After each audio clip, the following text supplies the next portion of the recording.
Today we're driving a 2023 Subaru Solterra. This is a premium all-wheel drive.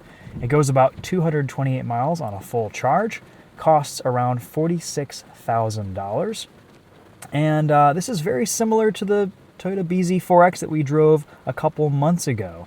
I wanted to give you guys some quick driving impressions on the Subaru Solterra today. We are at the Midwest Automotive Media Association Spring Rally here at Road America, getting a chance to drive a bunch of cars back to back. So let's walk you around this real quick, really quick because it's pouring raining, and we'll take it for a quick drive around the block and discuss some of the differences between this and the BZ4X. We have a slightly higher ground clearance with the Solterra at 8.3 inches versus 8.1 inches with the Toyota. A pretty similar interior though. Everything here is very familiar looking compared to the BZ4X. Same infotainment, a lot of the same switchgear and interior spaces. Overall, a pretty nice EV. A very strange looking cockpit though with the steering wheel and gauge cluster design. But after living with it, I kind of like it. It's very easy and intuitive to use. We have a lot of physical controls and buttons throughout this Solterra. Heated seats, which are coming in very handy today because it is a cold spring morning here in Wisconsin.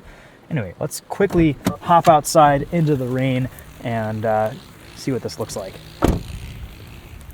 We have these funky plastic cladded fenders on this Solterra and the BZ4X. A little bit of a different front end design with the Subaru compared to the Toyota counterpart.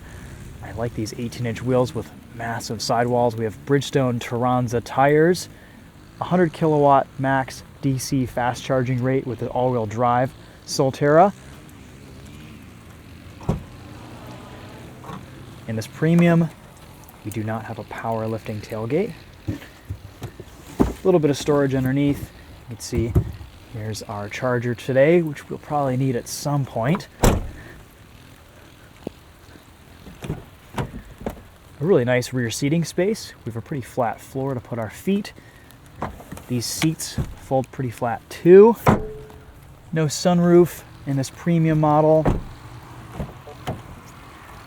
No frunk either.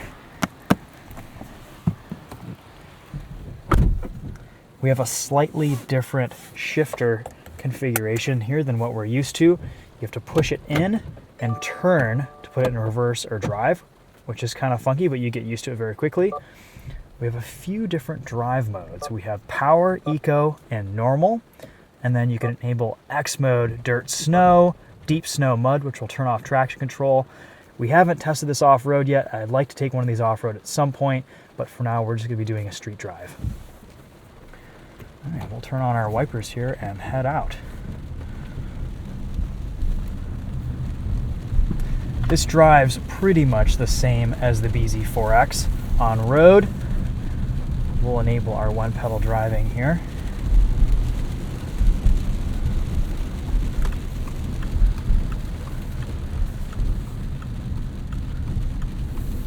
Steering is light. I actually like the size of the steering wheel. It's very small. It almost feels sports car-like. And that is just a very quick and easy wheel to kind of chuck around. The driving position is still a little bit strange. You kind of have to look over this gauge cluster depending on how tall you are. But fortunately, there is quite a bit of adjustability with the steering wheel with tilting and telescoping. And you have to kind of find your right driving position. On first impressions, I'm finding this to be a very intuitive and user-friendly cockpit. Lots of easy controls, physical buttons, nothing really left to guesswork here in terms of usability.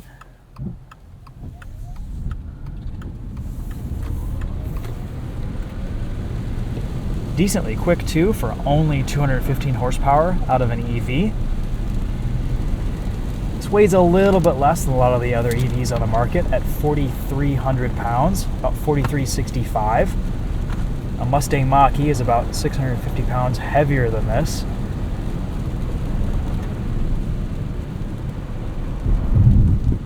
Ride quality is nice.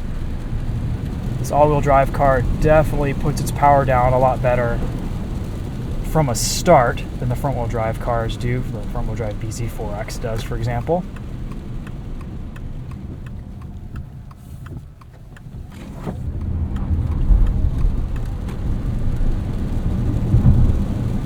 very smooth and seamless driving experience. Subaru did a great job tuning this EV powertrain.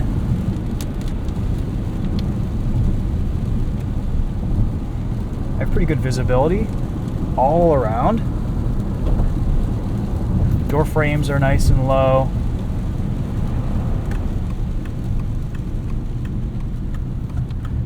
And on these 18-inch wheels, you just get a little bit more sidewall comfort.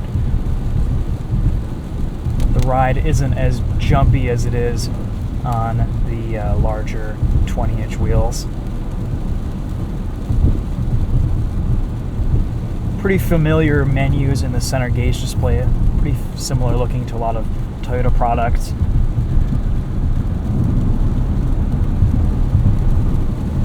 Again, in these shared platforms, these shared projects from manufacturers, you get a lot of crossover between brands.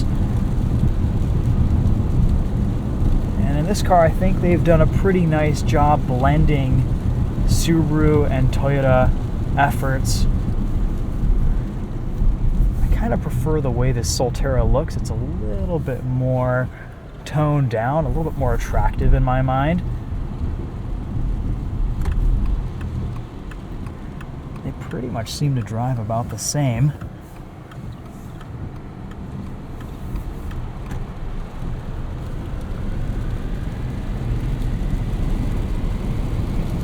Overall, a pretty straightforward EV to drive.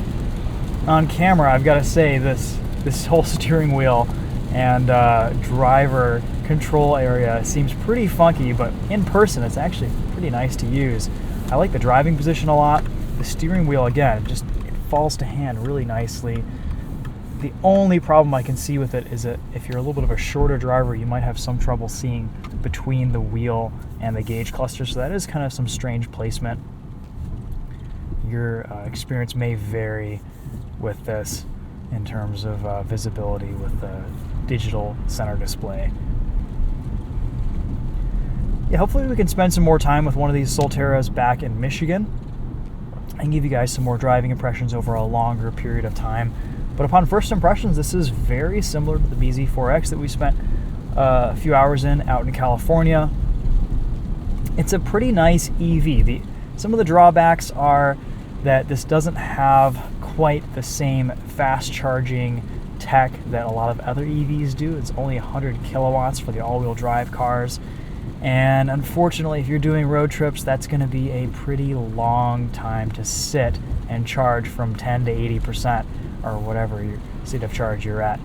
If you're driving this mostly just around town, charging in your garage or at home, this is a pretty seamless EV to live with. It's going to be a great daily driver. It's very easy to use. It's very functional. It's got a nice amount of ground clearance. One thing with a lot of EVs that we've seen is because the battery packs are mounted low, they will reduce ground clearance instead of impeding up into the cabin footwell.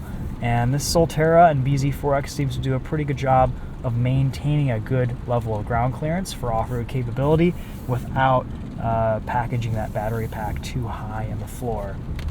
Anyway, guys, just a quick first drive in this Solterra. Let me know if you have any questions in the comments. We'll get some more time in one of these later this year. But for now, wanted to share this with you and see how it felt compared to the BZ4X. Anyway, thanks for watching. We'll see you guys later. Take care.